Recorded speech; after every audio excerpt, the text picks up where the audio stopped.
What's going on, guys?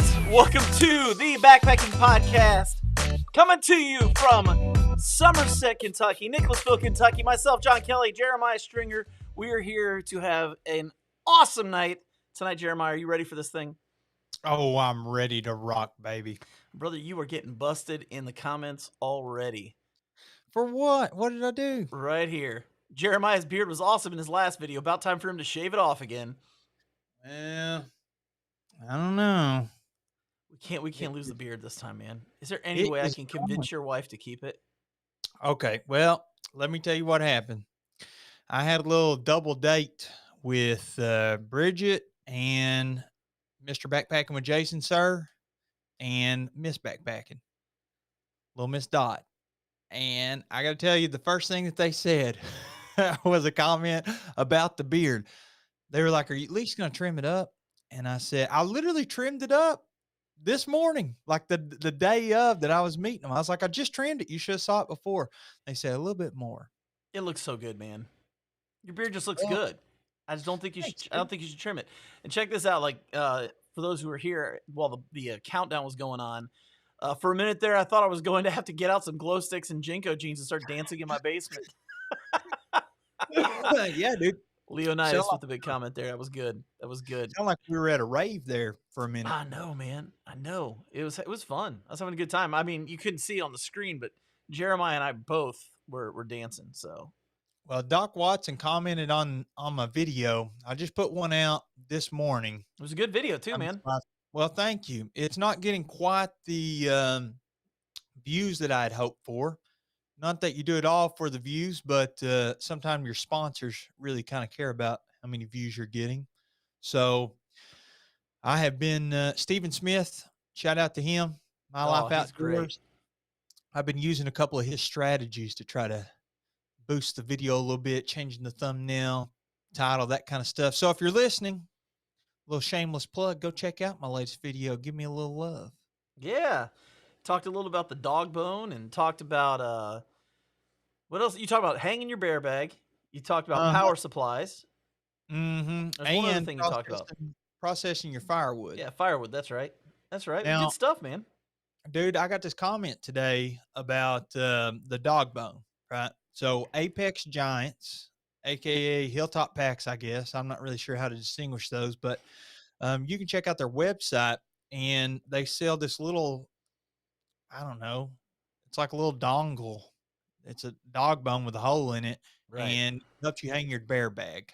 You don't have to do the PCT style, if you will, where you stick the stick in there and you have to tie the knots and stuff. Right. Well, somebody had the idea of drilling a hole in your spoon as your bear bag, like your little dog bone hanger for the bear bag. What do you think about that? Well, I mean, you're not using your spoon when the bear bag's up there, so That's what I thought. But how many spoons do you have that you could drill a hole in and then let it cinch up where your bear bag is? I don't know how heavy your bear bag is, but if you just let it like drop, could break the spoon. I don't know. yeah, you definitely wouldn't. I don't think you do it with a plastic one. I think it'd bend the tar out of the thing. It just wouldn't work anymore. Think you need a wooden spoon? A wooden spoon or like a really strong titanium spoon. And Drill a not all hole in- titanium spoons are all that strong. Yeah. I So- recorded a video yesterday and I was complaining about these flimsy spoons, dude. The ones that have the break in the middle, Yeah. they just I don't know. Call it the limp spoon syndrome. Yeah. They just go limp on you. Yeah. Sad day. But that's not It's what not we're good. here to talk about today. No, we're not. But hey, can I say something really quick? Yeah. I don't normally do this on podcasts and stuff, but last Monday, Jeremiah knows about this, but last Monday we were on here with Andrew Skirka, which was by far one of the best episodes we've ever had. But if you notice halfway through the video, I didn't do a lot of talking. That wasn't because Jeremiah was dominating the conversation. It was because I just got a text from a buddy of mine who's actually a subscriber to the podcast and to our channels, and who's also watches these a lot. He may be watching right now. I don't know.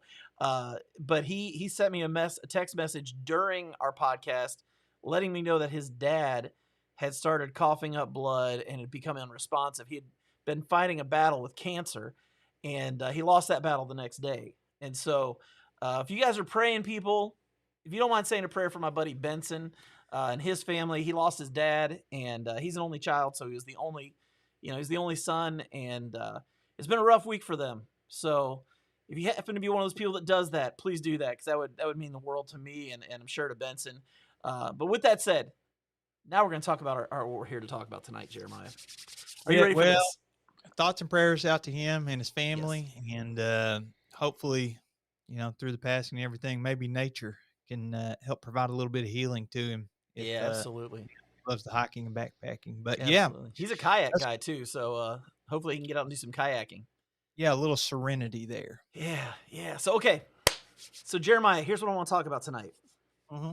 and I'm going to show you a picture that represents what I'm talking about tonight.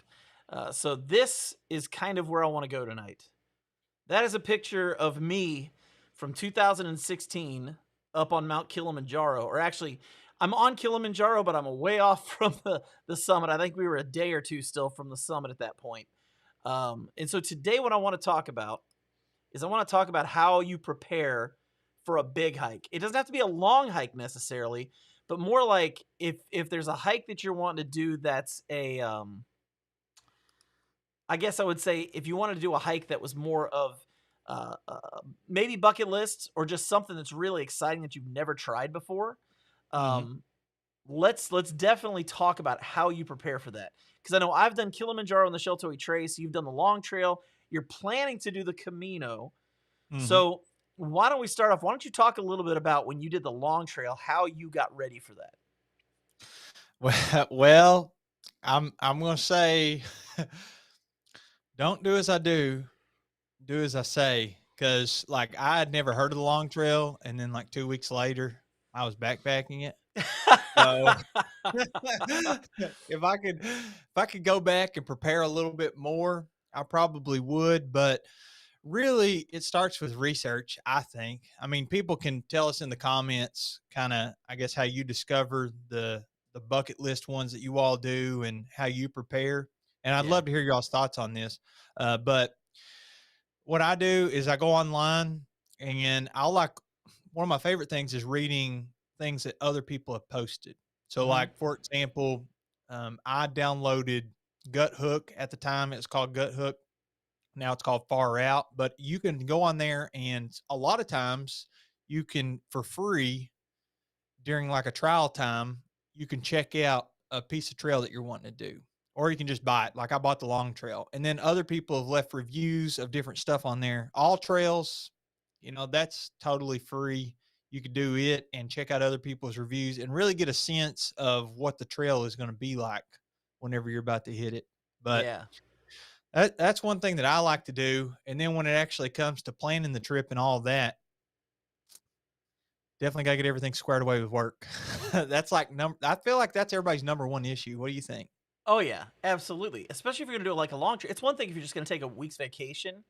Like Kilimanjaro was a 7-day hike, and so you might have to take like an extra day or two of vacation time to pull it off. But I mean, it was a 5.5 days to hike up, and a day and a half to hike down. So it was one of those. It was one of those deals where they're just you don't necessarily have to have a month off to do a big hike. But if you do want to do one of the longer ones, you're definitely going to have to get work figured out, because if you don't, good luck. You don't want to lose your job. Yeah, I'll tell you another thing too, like flying. Whenever I flew up and done, and I did the Vermont Long Trail, that took me about a month. So I've just bought a ticket one way. Like right now, Bridget and I have the notifications on my phone through Expedia. So when the prices change on our flight, I think that we're going to fly out like end of May, beginning of June.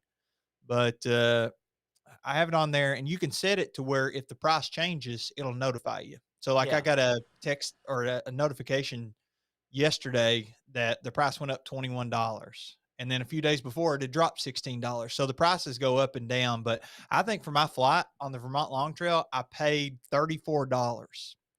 Now here's where they get you. Wow. Probably bags.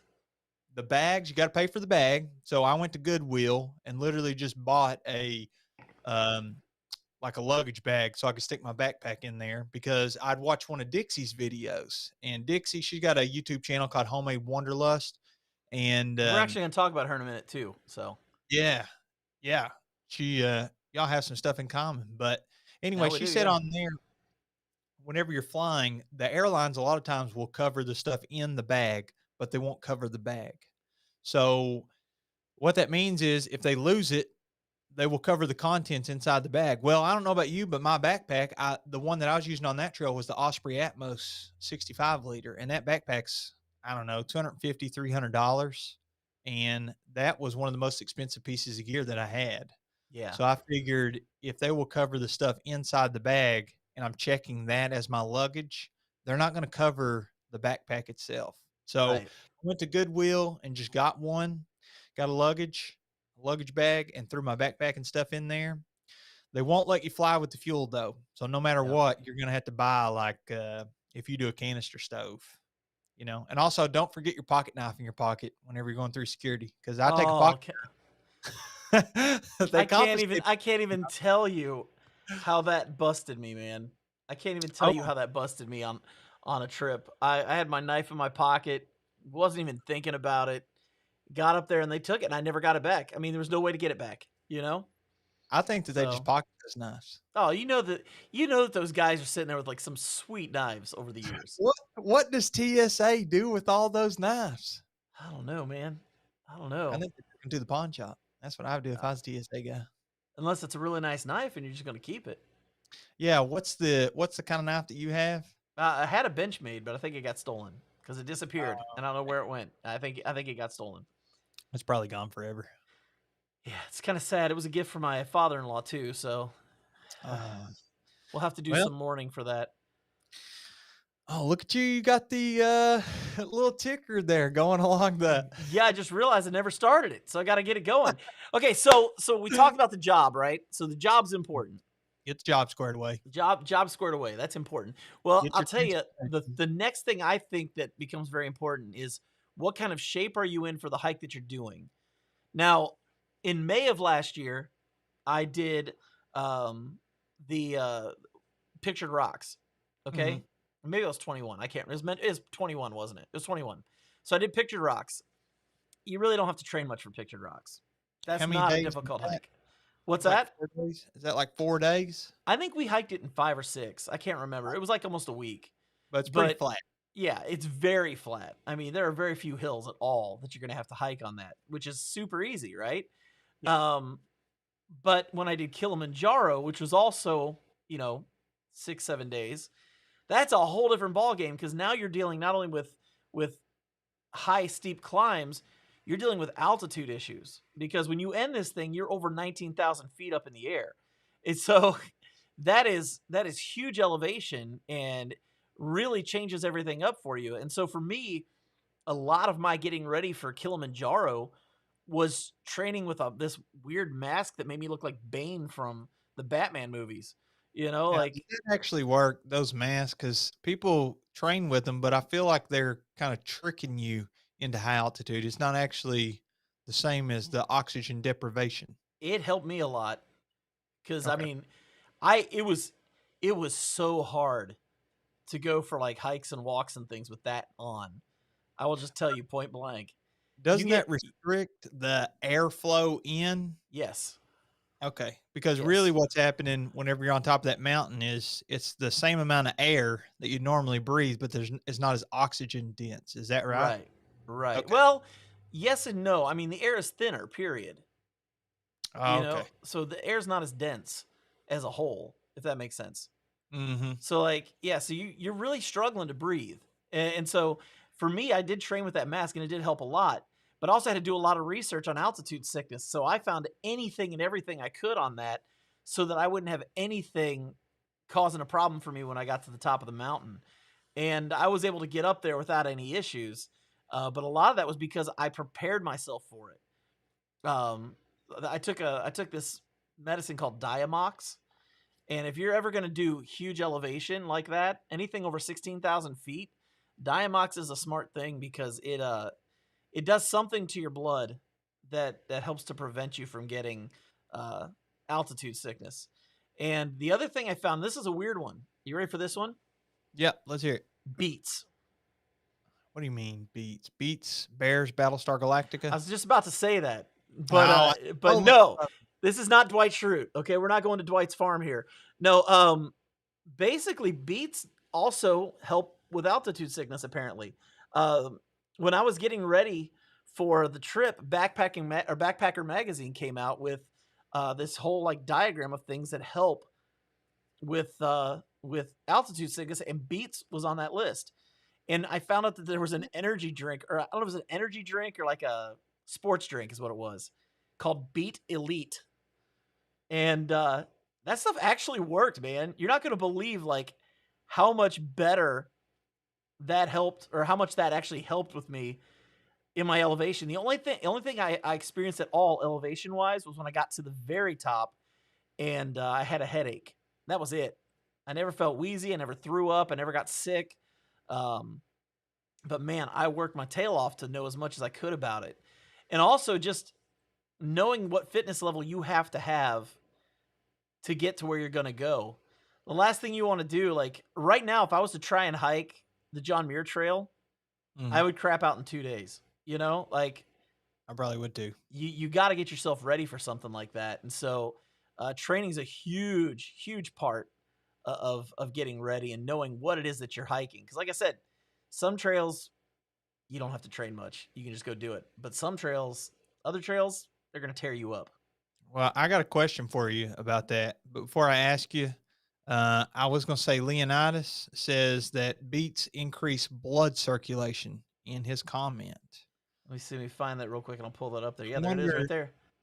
I wonder if that is the reason why that it's the quote unquote superfood, according to Jeremy, all things outdoors.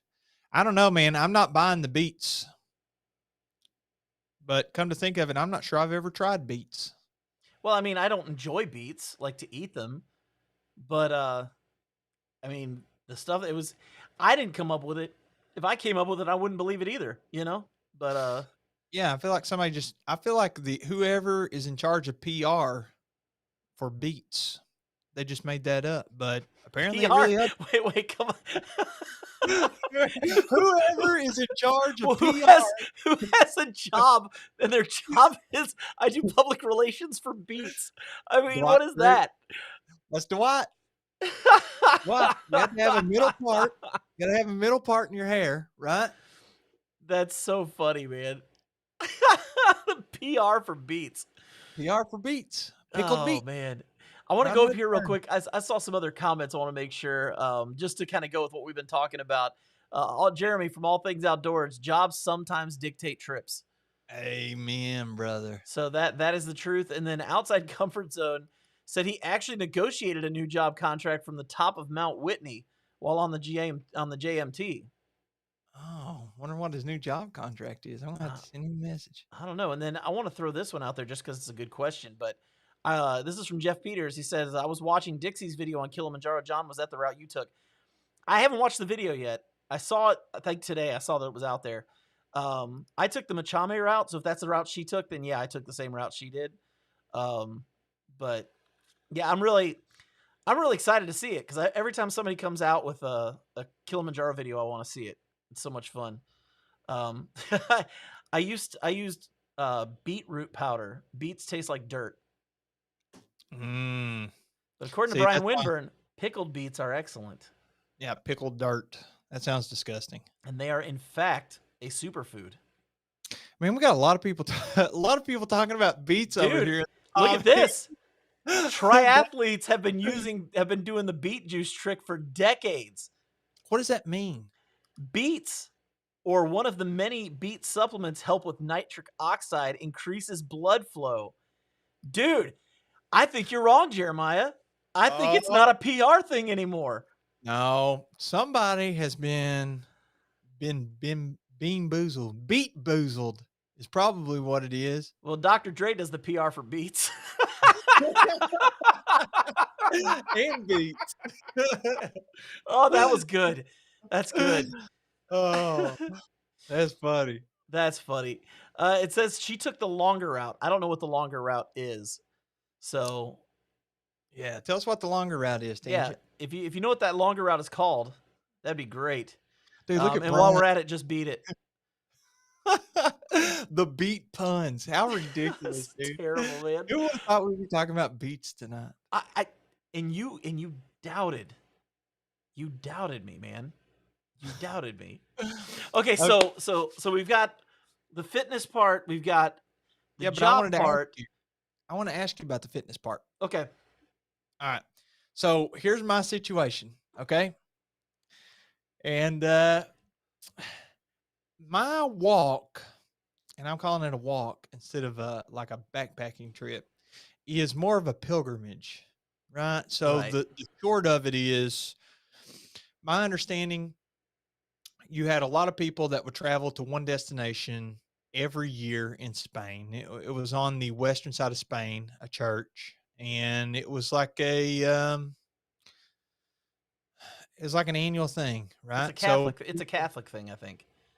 Right? so as you can see, I'm in the preliminary stages of research on my Camino trip, even though I'm looking for airplane tickets this month.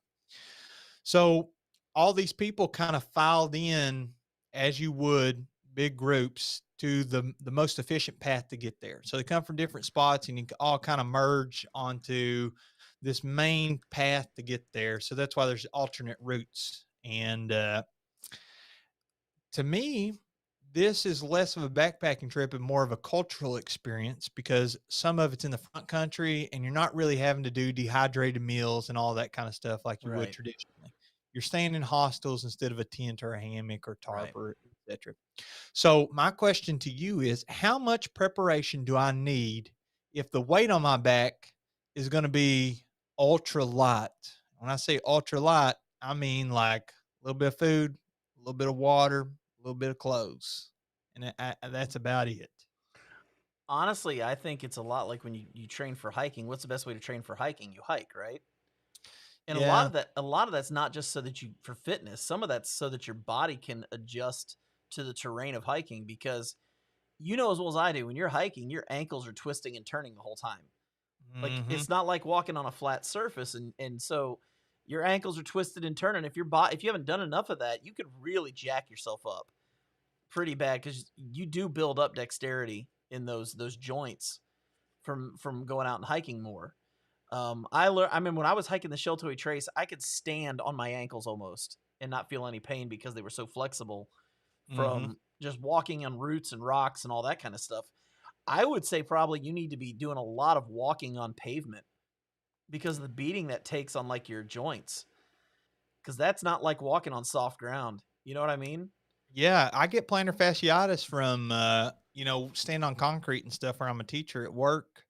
And that kind of goes away whenever I'm backpacking because I guess the dirt's softer and you're getting different, textures and terrain and etc. From what you're walking on. But I think, like you said, this is going to be a lot more of the paved or cobblestone or dirt roads, that kind of stuff. I will tell you, I try to walk my dogs every day for at least 1 mile. Do you think that'll help? I would think it would help some at least. I mean, Well, I mean, you don't have any kids. I mean, when you guys get off work at night, especially as it starts to get a little nicer out, just go for a 4 or 5 mile walk. You can do that. good Like, Lord, 4 or 5 mile walk. are you kidding me right now? That's easy on pavement, especially in your neighborhood. Well, that is true. I could just walk around the sidewalks, I mean, but you can walk 4 miles in an hour when you're walking in your neighborhood, and that's not yeah, hard, you know. but But that's the that's biggest kind of thing. what you want to probably do because you want to walk a little faster too, because the faster you walk, the more of a I hate to say, but the more of a beating it is on your joints and your legs. If you're wanting to get them ready, you know what I mean?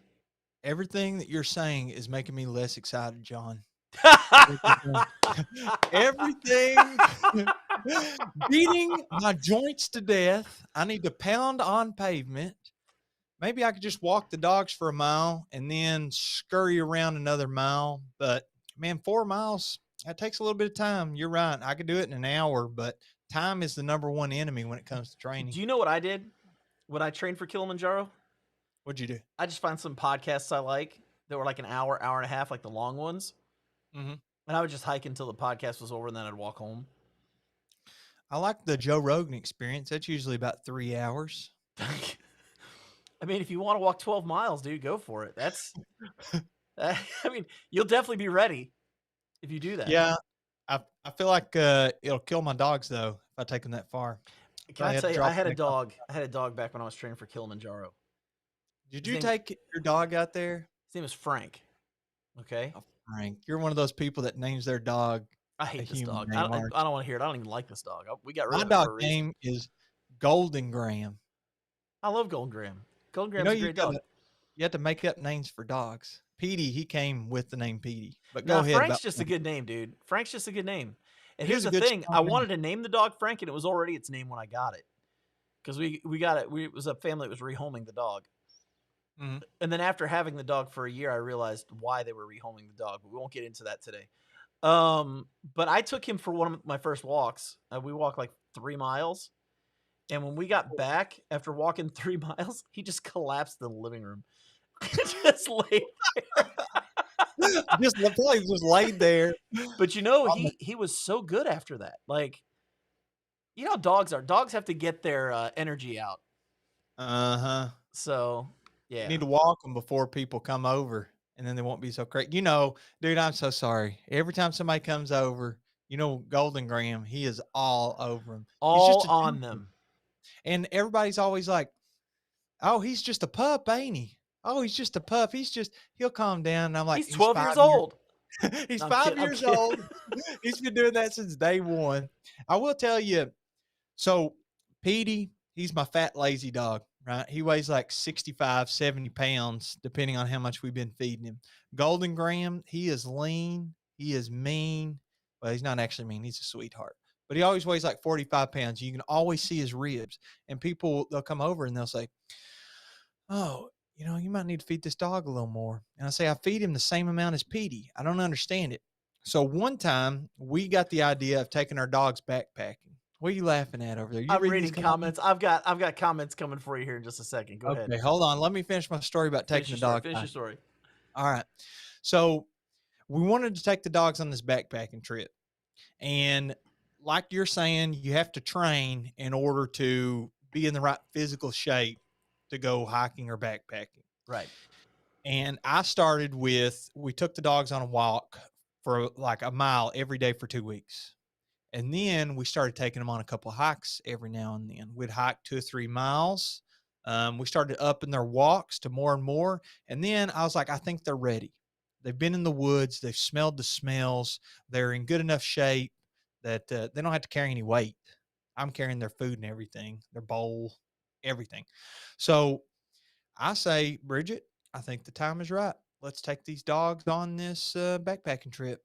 Well, dude, we went on the Sheltowee, and it is like from Highway 27 where it intersects that, and you're going northbound. So I think it's Flat Rock Church you can park at. I don't know if you remember any of this. You might have kind of skipped or not had to park there, but you parked there, and then we parked another car like 10 miles down the road. Right. 10 miles down trail at another road intersection. So we took the dogs and we made it to, I was like, let's do 5 miles today, 5 miles tomorrow, and then we'll take them home. Just one night, see how the dogs do. Golden Graham, you know him. He is just a ball of energy 24/7. Yep. Dude, we did that 5 miles and I hooked his leash to my hip belt and just let him kind of pull me, up the hills and stuff. And then there was no campsite at about the 5 mile mark. So we had to keep going. I think we did a little less than 7 miles. Man, I have never seen Golden Graham do this. He pulled a Frank. He Collapsed. Dude, when we hadn't even like got everything set up in the tent and everything. We put the tent up. Golden Graham went over there and just collapsed. I thought he was dead there for a minute because we like aired up our sleeping pads. Bridget and I got in the tent. We're ready to call it a night, and you could not move him. Like you wouldn't usually be like, Golden Graham, come on, come on. And dude, you had to pick him up and literally move him. He was so exhausted. Yep. Y'all should take your dogs backpacking. But the thing You is, should they try it. love it. The dogs love it. They love it, but what do you think about the leashes? It depends on the dog. How well have you trained your dog? Have you seen the videos of the dogs falling? Of the what? The dogs falling. No. Dude, don't watch them. They're terrible. That sounds awful. You know, like people don't leash their dogs. I'm not saying you have to leash their dogs. Yeah. I don't know if I have a strong opinion on this. I guess if it says they have to be leashed, then you should really leash Yeah, them. then But you probably some should. people let their dogs just go, and like around Red River Gorge, kind of where we're around, dude, your dog could just run off a cliff. That's not good. No, no, it's terrible. So I'd say around the cliffs and stuff, probably leash your dogs. But Yeah. yeah, don't watch those videos. They'll make you really sad. Oh my gosh. Well, let's catch up on some comments real quick All right, because you make were me happy. asking about how to train, and let me pull these up real quick. Ken Barton says a friend of mine is just back from the Camino hike. She said it's not a regular hike. She loved it. Physically not as demanding as the long trails. Oh, bridge like that. Yeah, Doc Watson says road walking for endurance. Change your gait so you land on your forefoot. Takes a lot of stress out of walking. The barefoot minimalist gait is what he's calling that. I never heard of that. And then Steve Wright says he hiked in Europe. You're going to bring more clothes, your hiking clothes, and your in-town clothes. After you stop for the night and get your shower, change into your town clothes. And then, this is a great resource. Yeah, and then it goes from that into I sniff 3 lines of beats a day to train for hikes. So Jeremy from All Things Outdoors bringing the humor there. And then a couple more really funny comments. Chili dogs are the best hiking companions, at least for a bit. Bring on the poop stories. And Leonidas simply says chili dogs equal poop trench. So no doubt about that. No doubt about that. So, okay, so real quick, we got to start wrapping things up. But we talked about getting the job thing lined up, making sure you can get the time off, training for the hike. Next up is money and gear.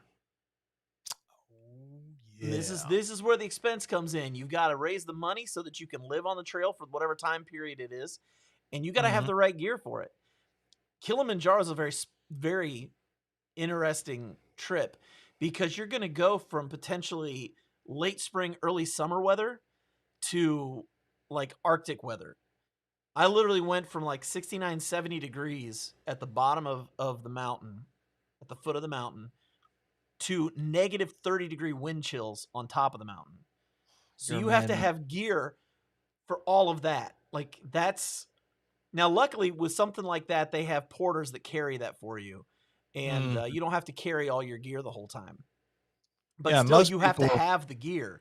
So you've got to fork out the cash to get the gear to be able to do that. I think I spent, I want to say like $2,500 on gear because I didn't have anything. Like this is my first ever backpacking, hiking, camping, whatever trip I'd ever taken. And so when you're starting from scratch, you're going to pour in a little bit of money, especially for a specialized trip like that. Yeah, and so it was, it was a lot. I remember just how much money I had to spend just so I could go on that hike. But when you're going on a hike, you've got to have the right gear. If you don't have the right gear, you're going to pay for it. You know, if you don't have warm enough gear when it's cold, or if you don't have the right gear for different types of weather, whether it's rain, ice, snow, heat, whatever it is, you've got to make sure you got the right kind of gear. Can we put a monetary value, just in your opinion, your professional backpacking opinion? Let's stop there for a second. Professional. We'll go semi-amateur is what we're gonna call me. So somebody edit out that professional talk. Yeah, we're professionals. Yeah, go ahead. Semi-amateur. So as a semi-amateur, I would like for you to put a monetary value. Let's say that somebody has never been on a backpacking trip and they're interested in getting involved. What would you say their budget should be for just their clothing? Clothing? Normal, not much. Go to Walmart. Normal average trip. Go Walmart. So you say go buy leggings, a puffy jacket. Go buy some of those Wrangler outdoor pants. Like those things are great for backpacking. $20. Yeah, like $20 for those pants. Backpacking can be as expensive as you want it to be. You know, and most people, when you're going out for your first trip, you only need to buy it for one season. You don't need to buy it for 4. You know what I mean? But I need a number. You need a number?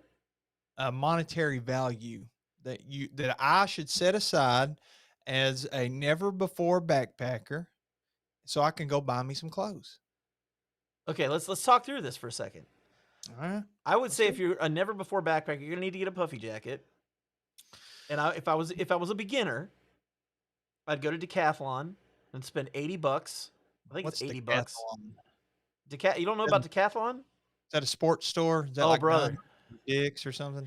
No, they just sell their own stuff. Ask Girl Plus Dog Adventures. She knows all about Decathlon. She's from Europe, so she could tell you how great that place is.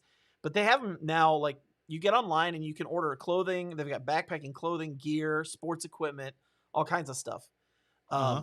But the thing about Decathlon is they make high quality gear, but they don't charge nearly as much for it. So they have a puffy jacket that's really nice. That's a lot like the Ghost Whisperer. It's not super. It's Mhm. not quite as light as the Ghost Whisperer, but it's light, and it's only like $80, I think, or maybe $100. So the Ghost Whisperer only weighs like 8 ounces. 8 ounces. So you're going to add a little bit of weight. Yeah, Greg like, Morton's on here right now. Decathlon is fantastic. But what do you say about my goldfish drown comment? You see that one? But there's a difference between buying inexpensive and buying cheap. Oh, but now we got some nuance on this Okay, conversation. like he's right. You buy cheap, you're going to pay for it, but you can buy good gear at lower prices. You know, when I was getting ready for when I first got into backpacking, I bought almost everything from Backpacking Gear Flea Market on Facebook. Oh, that's a good. So if I you bought wanna a buy ton good of gear- used gear, a ton of used clothes, even. Like I had used shirts, no used underwear, mind you. But I did buy a lot of used like shirts and pants and stuff like that.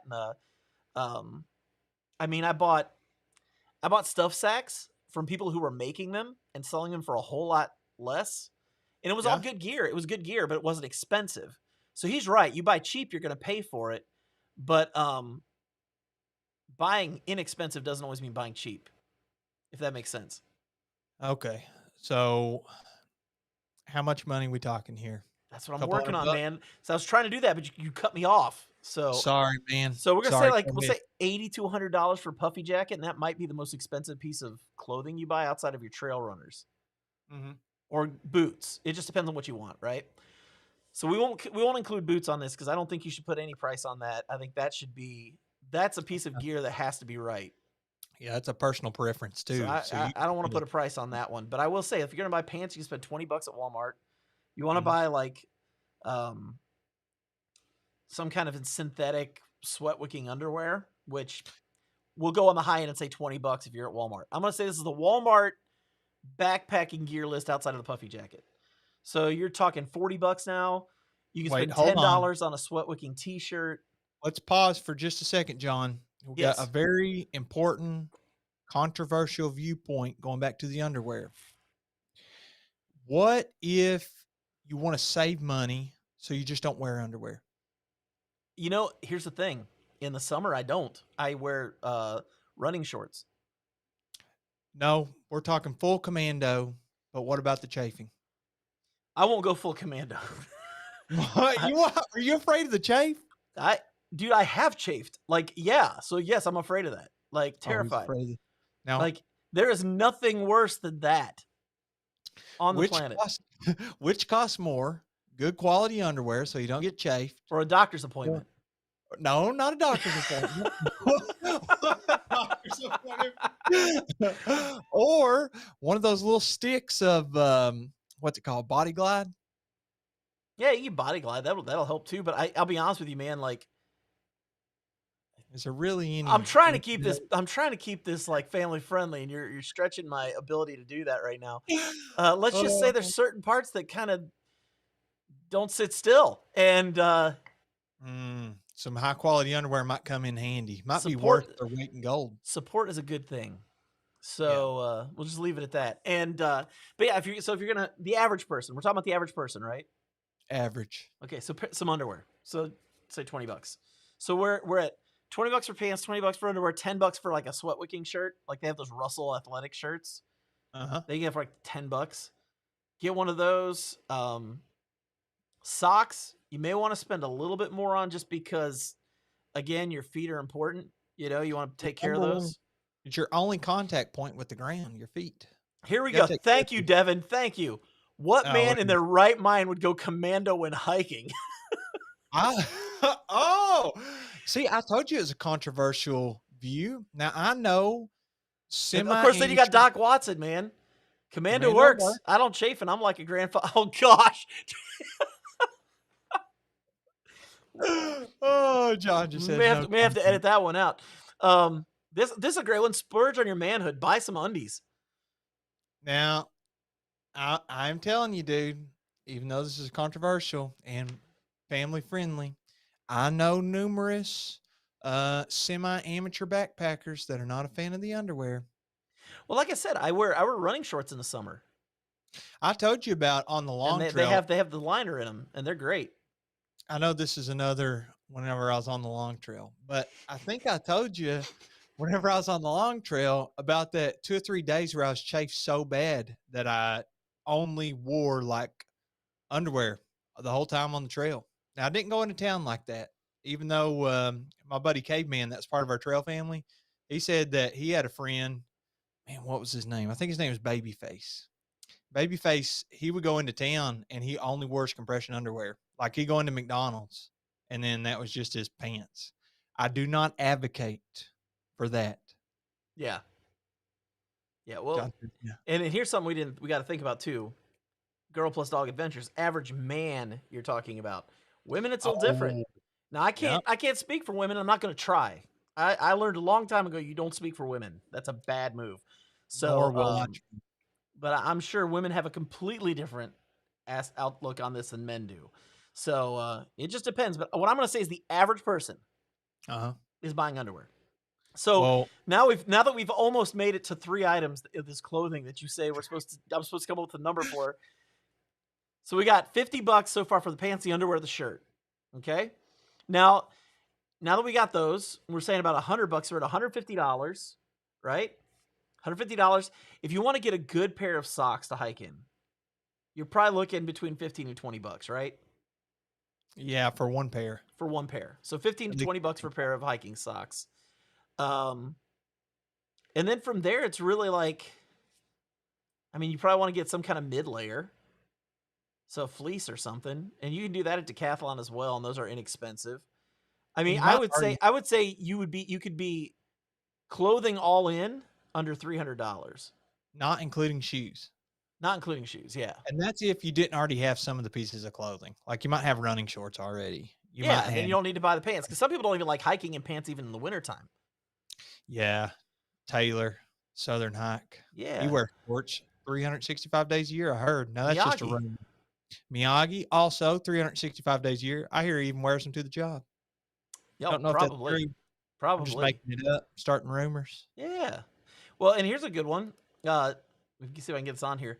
Decathlon has merino undies, $30. They're much better than Ex Officio. I don't like Ex Officio. I've bought 4 pairs of them. They're like $30, $40 a piece.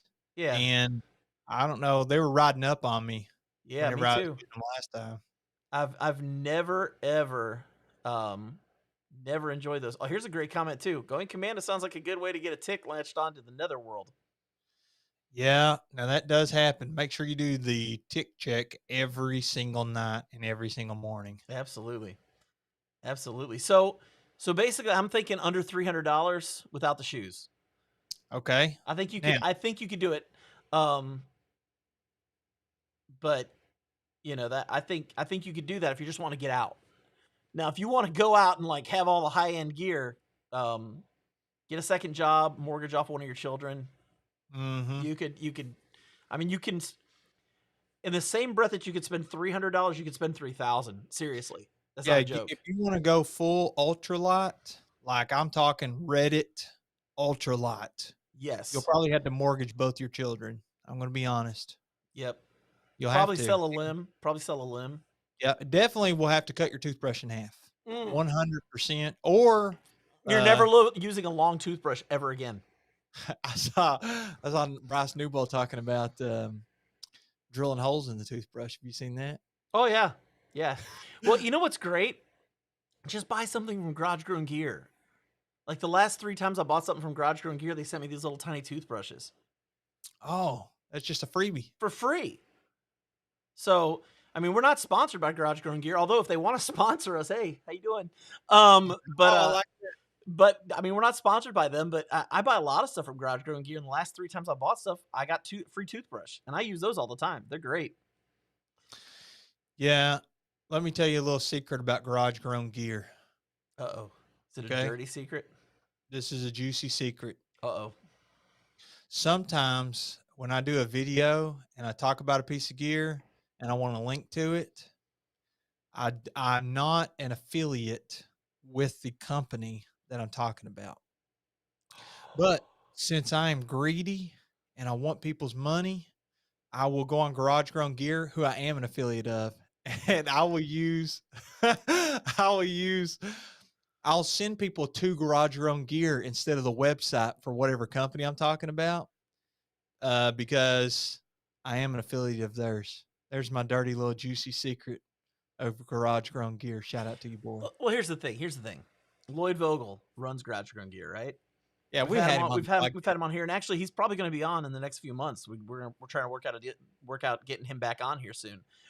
But I love Garage Grown Gear because when you support it, you're supporting people who are startup companies, who are trying to make it happen, and they're making really cool gear. So I'm cool with you doing that, Jeremiah.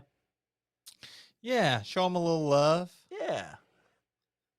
See, I see you over there. You checking these. You do such a good job, Comments man. crack me up, dude. Let me just praise you for a second, all right? Okay. You do such a great job producing the show, keeping up with these comments, putting them on there, interacting with the viewers. I love what you're doing. Keep it up. Well, thank you. I appreciate that. You also do a great job of accepting praise.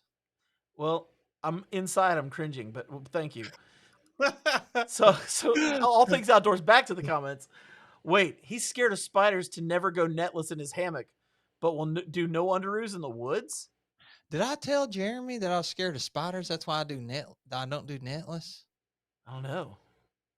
Well, I don't know. Jeremy, I would advocate for you putting a net on your hammock because I would too. Now, do you say because of spiders? No, I do it because of something we talked about a while back, and that is condensation. Oh, the condensation. Yep. Yeah, kind of works like a tent.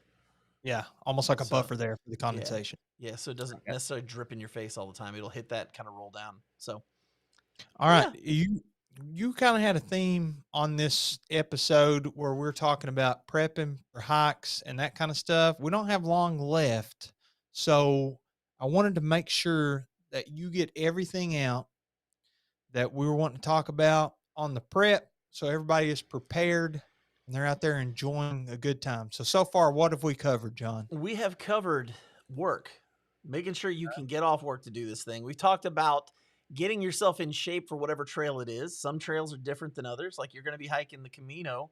It's not necessarily you got to get in great shape, but you do need to get your body ready for the beating it's going to take hiking on asphalt and cobblestone and all that stuff. Mm-hmm. And we also talk. What's that? I said you also have to definitely eat beets. That's part of the preparation and the training. Yeah, you need to sniff lines of beets apparently. So we got to do that. You also have to have the right gear. Having the right gear matters, and knowing what you're going to be hiking through is very important because you need to know what kind of gear you're going to need for that trip. If you're doing a trip like I did a couple of years ago to up northern Michigan, where we just knew it was going to be like between the temperatures of like 40 and 70 the whole time, that's easy. That's easy to have gear for. But if you're going to be on a trip where it's between the temperatures of 70 and -30, well, then you got something going on there that you got to figure out as far as your gear goes. So, and then the last thing is just money. You got to figure out how much it costs to be on the trail for as long as you're going to be on the trail. I know for the Appalachian Trail, tell me if I'm wrong on this, but a lot of people say about $1,000 a month for the trail. Is that right?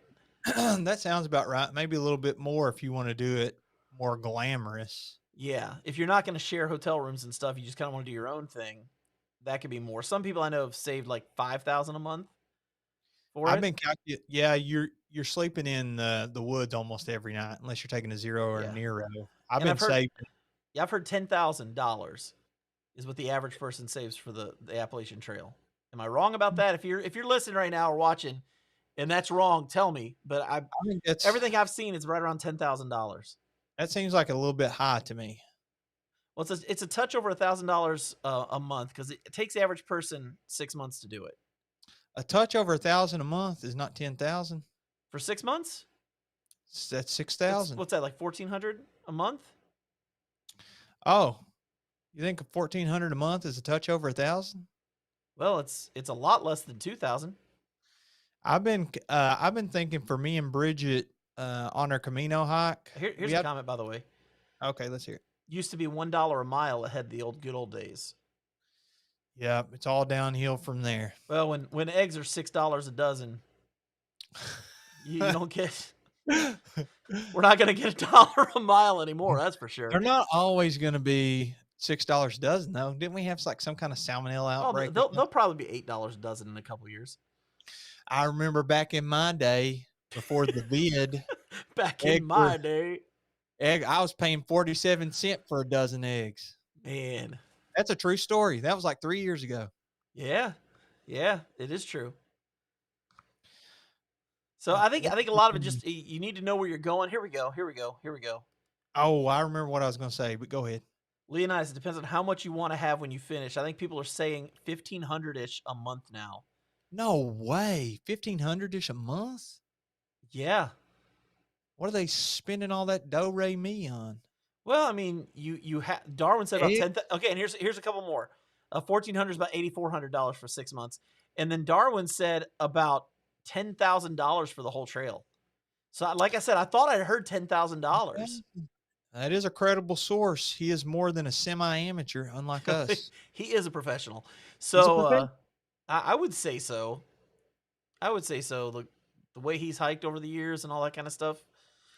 Let's see. Go ahead. Oh, then, of course, back in my day, we went on hikes in the snow uphill both ways. But I'd heard $10,000 was pretty common for that, because I mean, you gotta be able to pay for gear if it breaks down.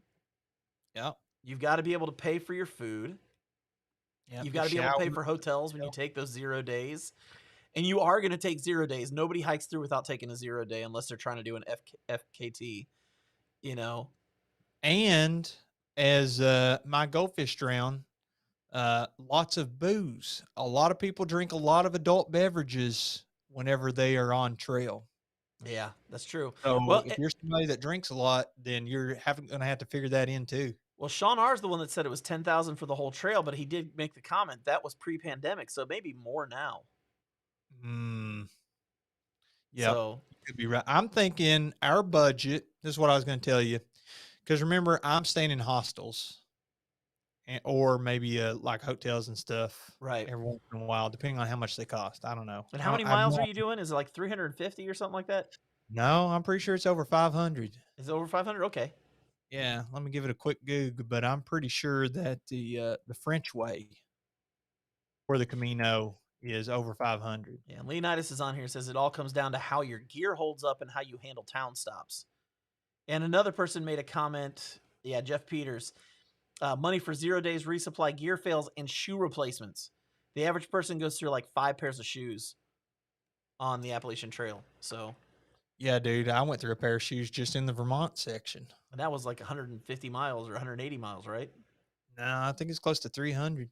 Nah, you didn't make that many. You everybody knows you you yellow blazed. Well, I do. I'll tell you, facts are optional. Facts are optional. I didn't yellow blaze for the record, but no, I'm just totally kidding about that. I know. I looked up the French Way, which is what we plan to do. It's 484 miles. 484. Okay. Yeah, that's a lot of miles. That's definitely at least one pair of shoes. Yeah, I think I'll buy a pair of shoes right before we go, and then that'll be my shoes for the trip, hopefully. But what I was going to say is, on the budget, Bridget and I, since it's 2 of us, here's the crappy part, dude. I own my own home, so there's no like, I'll move out and then I'll store my stuff and move into a new place and rent whenever I get done. You still got to make house payments while you're gone. I had to make house payments. So I had to pay somebody to house sit and dog sit. I had to pay my electric and water and all the other utilities that everybody else has to pay. Plus, I had to pay all my expenses for when I'm over there for Bridget and myself. Not just me, it's our money, but that's kind of doubling up. So my budget is pretty extreme on this. I'm thinking maybe a good thing is our grocery budget every month. I can kind of put that toward our food while we're on the Camino. But I'm thinking it's going to cost us airplane tickets and everything. It'll be over 5,000 for just that month. Oh yeah, I believe that.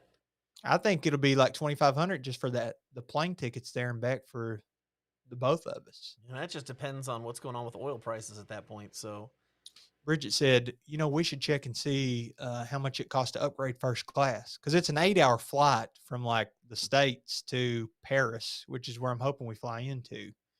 And she was like, 8 hours first class. I've never flown first class. I was like, me either. And except for that one time that I flew first class with Jason. But it's different. First class international is different than first class within the United States. Dude, that first class that I signed us up for wasn't anything special. I didn't get a drink. I didn't get any food. It was just like an extra 6 inches of leg room, and you get to sit up front and get off the flight first. Wow, you had really crappy first class. That's Delta for you. Oh, there's your problem. There's your problem. You took Delta. I don't remember who we flew with. I'm throwing shade at Delta for no reason. But anyway, my closing argument is on the first class, it was like 7,000 to 8,000 for both of us to fly versus like 1,000 for both of us to fly. I said, Bridget, I am not paying $7,000. That's more than my whole budget for the trip. Can't afford $7,000 to fly first class. Oh, I understand. Happy wife, happy life, man. I had to kick her while she was down there. Happy wife, happy life. Well, hey, listen. So we do. Okay, so we know you got to get to work. You got to get. You got to make sure you got the gear. You got to make sure you're healthy and ready to go for the trail. And that money, man. Do the research. Make sure you know how much money you're going to need for whether or not you're doing flights, you're driving there, what it's going to cost per month that you're on the trail if you're doing a long trail. All of that stuff is important if you're going to be doing a huge hike. And Jeremiah, this ended up being a longer episode than we thought it was going to be. Yeah, I thought we were getting started a little earlier, but look at us. We have an hour of time on here. I know that we've done an absolutely terrible job of informing people how to prepare for their hikes, but you know what?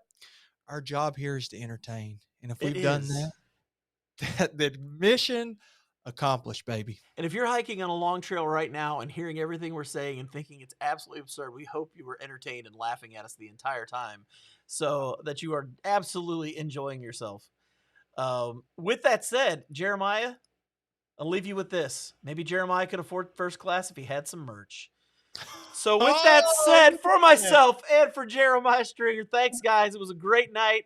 We will catch you all on the next one. Yeah, adios, folks.